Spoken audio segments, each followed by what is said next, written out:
Hi guys, welcome back to my YouTube channel, the Bodo Talks. Today, जोंहाय मोननैसो facts नि खोथा सावरायगोन. So, video खौ start खालामनि. मा नों मिथिगौ ना जोंनि बुहुमाव 1 मिनिटाव मोनबेसे सारअन्थाइफोर गिलिफैयो? मा जिरादा गावनि सालायखौ सोमावनो हाया? And सिनिखौ मा हादोरा गिबि दिहुनग्रा? जुदि मिथिया भिडिअखौ जोबजासिम नायलांबाय था. एम्बुआ मोनसेल'सो जिराद जाय मेगन मेसेबब्लासो आदारखौ मोननो हायो.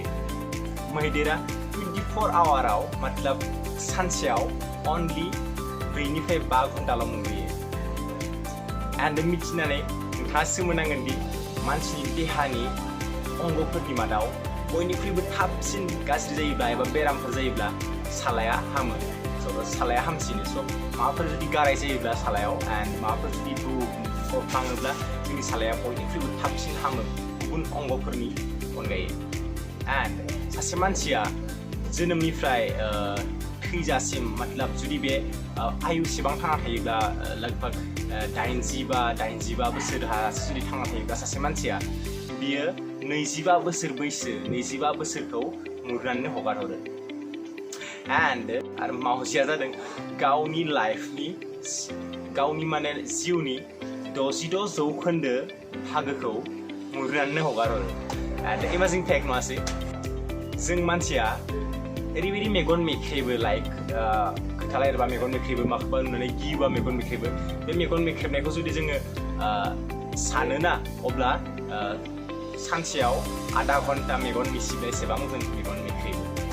जुदि जोङो बेमानि जायखिजाया मोदोमनि अंगफोरखौ जों सावोना अब्ला बियो बम बायदि बेरो नङा होमबा? बेयो मोनसे फेक्ट.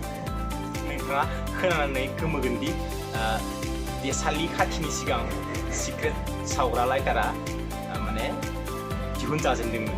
स' देसालिनि सायबो आगोल सिक्रेट सावग्रा मतलब लाइटारा आबिष्कार जादोंमोन आरो. And मिथिनानै गोमोगोन दि घरियालनि सालाया जिखुनु आदारफोर जायोब्लाबो बिनि सालाया मावा. स' बे एमेजिं फेक्ट. सानना नाय जोंनि सालाया मावालाखानो जों आदार जानो हागोन ना? हाया नङा होमबा? आरोबाव मोनसे फेक्ट जायखौ मिथिनानै नों गोमोगोन. सिनिखौ भारत हादोरा गिबिसिन दिहुनग्रोदोंमोन. स' मुलुगनि बिथोरावनो गिबिसिन सिनिखौ भारत हादोरा दिहुनग्रोदोंमोन. बे मोनसे प्राउडनिबो खोथा नङा होमबा? स' जोंनि हादोरा गिबिसिन सिनिखौ दिहुनदों. And the last one, नों मिथिगौ ना बुहुम बिखुङाव 1 मिनिटाव बेसेबां सारअन्थाइ गोग्लैयो? स' मिथियाब्ला आं बुंनि 1 मिनिटाव जोंनि बुहुमाव 6,000 बार जोंनि बुहुमाव सारअन्थाइ गोग्लैयो 1 मिनिटाव. स' दिनैनि भिडिअ'आ बेसेबांसै and फिन बेबायदिनो जोङो दा बड' टक्सआव आरो गोबां बिदिनो सावरायगोन. स' दिनैनि भिडिअ'खौ आं एसेयावनो दोनथ'बाय. आसा खालामो नोंथांमोना बहुत मोजाङै दोङो. And प्लिज साबस्क्राइब खालाम, लाइक खालाम, एन्ड शेयार खालाम. खुलुमबाय.